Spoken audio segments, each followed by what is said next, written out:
Imagine you're chatting with a friend, sharing a story, or making a point in discussion. What if you had a set of natural phrases that instantly made your speech sound natural and more fluent? Today, we are diving into 10 essential word chunks that will take your English communication to the next level. Word chunks. What are word chunks? Now, these word chunks are neither the collocations nor the expressions that we usually use, but these are the phrases, the ready made pieces, the chunks that can be fit into conversations to communicate better. So, consider these as those ready made pieces that can be fit into conversation to convey one whole idea. So, are you ready to learn these word chunks?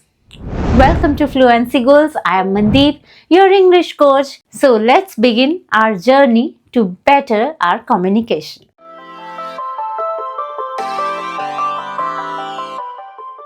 The first one is as far as I know. As far as I know. In conversation, when you want to say that you have limited knowledge of something or limited understanding of some concept, you can use this word chunk to express that thought. As far as I know, the event starts at 7 p.m. So you're not very sure about it. That is limited to your current knowledge. It may or may not start at 7 p.m. As far as I know, she still works at the same company. I haven't spoken to her in 6 months. That means you're not currently in touch with her. You haven't spoken to her in 6 months. So your knowledge somewhere is limited. So situations may have changed. She might not be working at the same company. So limited to the present knowledge that you have, she still works at the same company. As far as I know, this restaurant serves only vegetarian food. It turns out that. Use this phrase to introduce an unexpected information or to introduce some surprise element in conversation. It turns out that she was the one behind this surprise party. So that means it is an unexpected turn of events. You did not expect her to be the one who organized this surprise party. I thought the meeting was tomorrow. It turns out that it is today. So, as per your least expectations, the meeting is today. It turns out that we had been using the wrong software the entire time. So, it is a surprising turn of events. It is a surprising element. So tell me in the comment section what turned out to be something that you didn't expect. So think about some situation and make a sentence using this word chunk. It turns out that. To be honest. To be honest. So this is a very common word chunk, very commonly used in everyday conversations to express sincerity or a personal opinion over something. To be honest, I did not enjoy the movie. So you're sharing your personal opinion that you did not enjoy the movie. To be honest, I think we should reconsider our strategy. To be honest, I'm not big fan of sweet food. So what is your opinion about AI? Tell me, what do you think using this phrase, to be honest? In other words. So when you want to rephrase something, rephrase what you have already stated, any opinion, any thought, when you want to say it again in simpler or clearer way, you can use this word chunk to say, in other words. She is self-employed. In other words, she runs her own business. The project is behind schedule. In other words, we need to work faster. He's a polyglot. In other words, he speaks multiple languages fluently. On the other hand,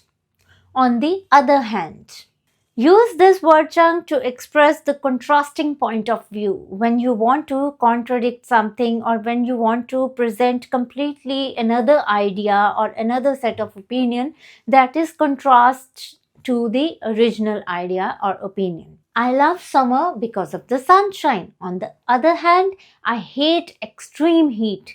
So there is the contrast of ideas, there is a contrast of opinions here. On one hand, you love summer, on the other hand, you hate extreme heat. So you can use these two phrases in combination also. In first sentence, you can present the first idea saying on the one hand, then on the other hand, to say the contrasting opinion. On the one hand, she loves her family. On the other hand, she wants to move out and live by herself to become independent. So there are two contrasting ideas. On the one hand, she loves her family. On the other hand, she wants to put up a loan so that she can become independent. I want to save money. On the other hand, I really need a vacation. So here you'll need to spend money in order to have a vacation. So that's why we are using this phrase on the other hand, because it becomes a contrasting idea. Working from home is convenient. On the other hand, it can become isolating. So think of a topic, think of something that have some pros or cons and form a couple of sentences using this phrase on the one hand, on the other hand. At the end of the day. At the end of the day. Now this phrase, this word chunk can be used to summarize the most important point in a conversation. Yes, we had a few disagreements, but at the end of the day, we are good friends. So that means it is not going to affect our friendship. At the end of the day, it is your health that matters the most. I take a lot of effort in creating these lessons for you. At the end of the day, it's worth it because it adds value to your learning. So tell me in the comment section what is the most important thing, the most important decisions that you have ever made, and use this phrase to state that decision or that point. That's easier said than done. That's easier said than done. You must have heard it. When people want to convey the idea that something sounds simple, but it is actually very difficult. So something sounds very simple in words and in talks, but when it comes to action, it is not as simple as it sounds. People say just follow your dreams, but that's easier said than done. Know what? Quitting caffeine is good for health, but it is easier said than done. So once you are habitual of consuming caffeine, it becomes difficult to quit, isn't it? Finding a perfect work-life balance is easier said than done. So think of a common piece of advice that you receive from people and you feel that it is easier said than done. Tell me about it in the comment section. I couldn't help but. Now you can put different words after it to express different meanings. I couldn't help but wonder. That means you are amazed at certain things. I couldn't help but wonder how easy the exam paper was set. I couldn't help but notice how nervous he looked before his speech. I couldn't help but laugh at his silly joke. So whenever you are trying to express that something made you react involuntarily, now that reaction depends on the word that you choose after this phrase, I couldn't help but. So if you say I couldn't help but wonder, that means you are expressing your involuntary reaction of amazement. So can you recall a recent situation where you had an automatic reaction and you couldn't help but? What did you do? What was that reaction? Tell me in the comment section. It's about time. It's about time. Now use this word chunk to express that something should have happened before. It should have happened much earlier. It's about time that I take a vacation. I have been working non-stop. So I should have taken a vacation earlier. It's about time that the government starts running more trains. The railway stations are already becoming too crowded. It's about time that I start exercising regularly. So I should have started this earlier. Can you think of anything that should have happened earlier? Can you use this phrase to express that thing, that situation? The last one is long story short. Long story short. Now, this is a conclusive phrase to express, to summarize a long explanation or a story. Long story short, we missed our flight but got a free hotel stay. Long story short, I lost my keys and had to stay at a friend's place. Long story short, everything worked out in the end. Now let's see how to use these phrases in the real life conversation through this dialogue. Hey, how was your shopping trip? Found anything good? Oh, long story short, I spent way too much money and I regret nothing. What did you buy? Well, it turns out that I have zero control when it comes to sales. I went for one dress and walked out with five. To be honest, I'm not even surprised. Sales are dangerous.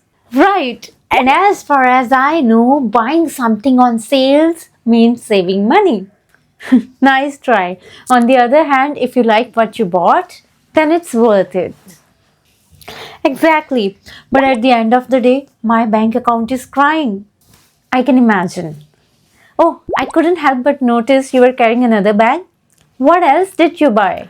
Oh, that? Yeah, I may or may not have bought another pair of shoes. Ria, you already have a million pair of shoes. I know. But it's about time I got some cute heels for special occasions. Special occasions? Like walking to the fridge? No. I promise I'll wear them out. Eventually. So that was all about today's lesson. I hope that you liked it. And do let me know in the comment section which phrases out of these you are already using in your conversations and which phrases you need to start using now. I would love to hear from you. Now, if you have not yet subscribed to my channel, I urge you, please hit that like button and subscribe to my channel by clicking on that subscribe button below, and don't forget to push that bell icon so that you receive all the notifications in time. I'll see you next time with another lesson. Till then, happy learning.